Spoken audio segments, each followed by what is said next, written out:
Pessoal, agora a gente vai mudar de tema, vai falar sobre segurança pública, vai falar sobre essa questão das armas. A gente sabe que no governo Bolsonaro você teve uma distribuição ali durante 4 anos de 1.600.000, 700.000 armas.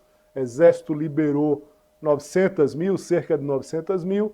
Polícia Federal liberou ali 600, pouco mais de 600.000 armas.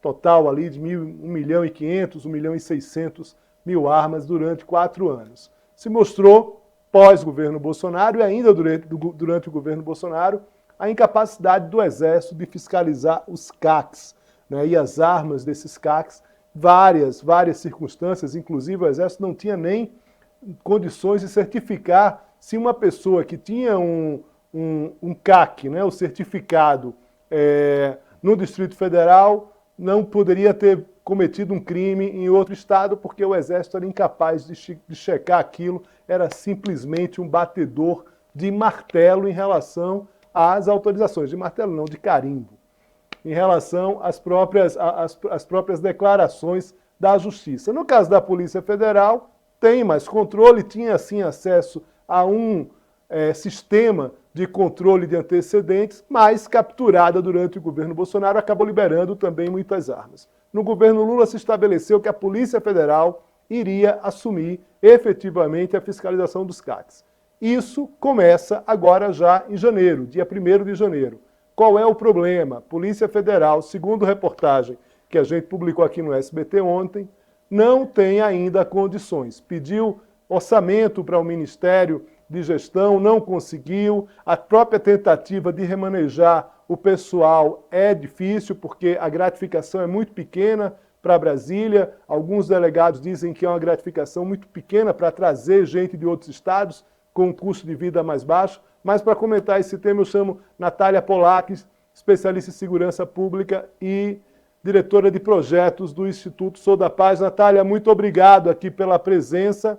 Natália, tudo leva a crer que essa disposição do governo de fazer essa mudança da Polícia Federal, assumir as atividades do Exército na fiscalização dos CACs, que são esses caçadores, enfim, colecionadores, né, não vai acontecer em janeiro. Lewandowski vai acabar adiando isso por pelo menos 6 meses. Eu queria que você avaliasse um pouco dessa frustração em relação a essa tentativa do governo Lula de dar maior garantias e maior regulação em relação às armas. Muito obrigado pela presença. Olá, boa tarde, é um prazer estar aqui com vocês hoje. E realmente, como você comentava, é uma perspectiva um tanto frustrante. Esse plano de ação para essa transferência dos CACs, dos registros do Exército, né, da fiscalização do Exército para a Polícia Federal, tem mais de um ano que esse plano foi colocado em ação. Ele tem uma série de etapas intermediárias que foram cumpridas.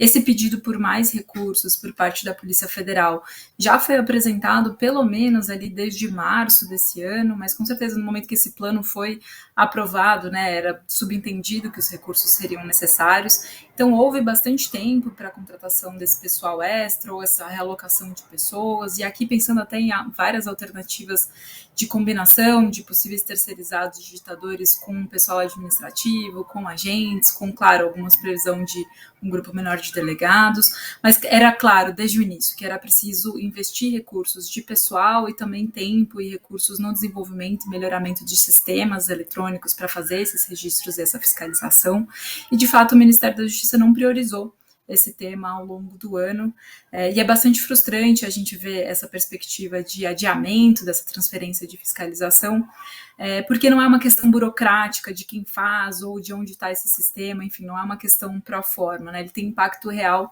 na nossa segurança pública, como você mesmo comentava. A gente sabe que o controle que é feito hoje, ele tem uma série de deficiências de verificação de certidões, de processo de fiscalização, então não é uma simples questão burocrática, né, de mudar essa função de casa, digamos assim. A gente precisa escalar essa qualidade dessa emissão de registros e dessa fiscalização para entregar mais segurança pública para a população.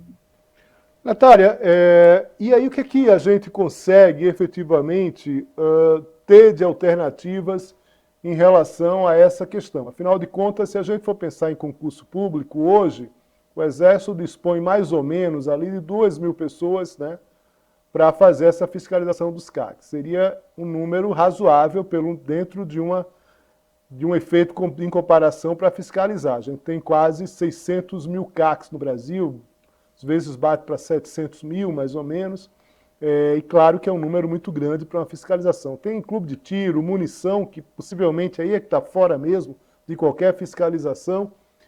Como é que você imagina que possa se dar minimamente nesses 2 últimos anos de governo Lula uma ação mais efetiva nesse sentido, ou de fato existe um certo pessimismo, já dado que não vamos ter já em janeiro, tudo leva a crer que não teremos em janeiro essa fiscalização da Polícia Federal?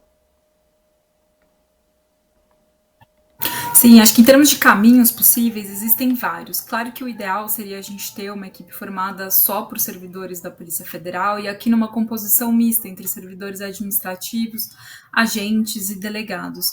Mas uma possibilidade que também já está colocada na mesa há alguns meses, esse pedido já foi formalizado ao Ministério da Justiça pela própria Polícia Federal, é compor essa equipe também com uma parte de pessoal que sejam terceirizados, que possam fazer o trabalho mais operacional mesmo, por exemplo, de digitação dos dados, que são dos solicitantes de registro. Da mesma forma como hoje já é feito para a emissão de passaportes. A gente tem em muitas cidades essa função combinada, alguns digitadores terceirizados, claro, supervisionados por agentes e delegados da Polícia Federal. Então essa é uma possibilidade um pouco mais ágil, um pouco mais imediata. A contratação de servidores administrativos também é mais rápida do que a contratação de agentes e de delegados, que, claro, passam por um processo de treinamento e de formação muito mais longo, mas essa composição de servidores administrativos, pessoal terceirizado que possa fazer o trabalho mais de digitação, de simples conferência de listas de documentos, né, não entrando ainda na verificação de autenticidade, etc. Essa é uma possibilidade para uma atuação mais rápida, e que, volto a repetir, já foi solicitada há muitos meses, então ela já poderia ter sido colocada em movimento. Existe ainda a possibilidade de que esse controle passe para a Polícia Federal, mesmo sem esses recursos adequados. O que a gente vai observar nesse caso é o aumento da fila de solicitações, né? A demora na análise desses pedidos de novos registros e também maior morosidade para realizar a fiscalização, o que, de novo, é ruim para todo mundo, inclusive para os próprios CACs.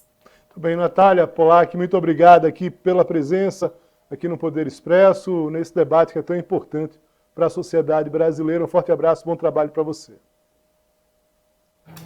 Um abraço, muito obrigada.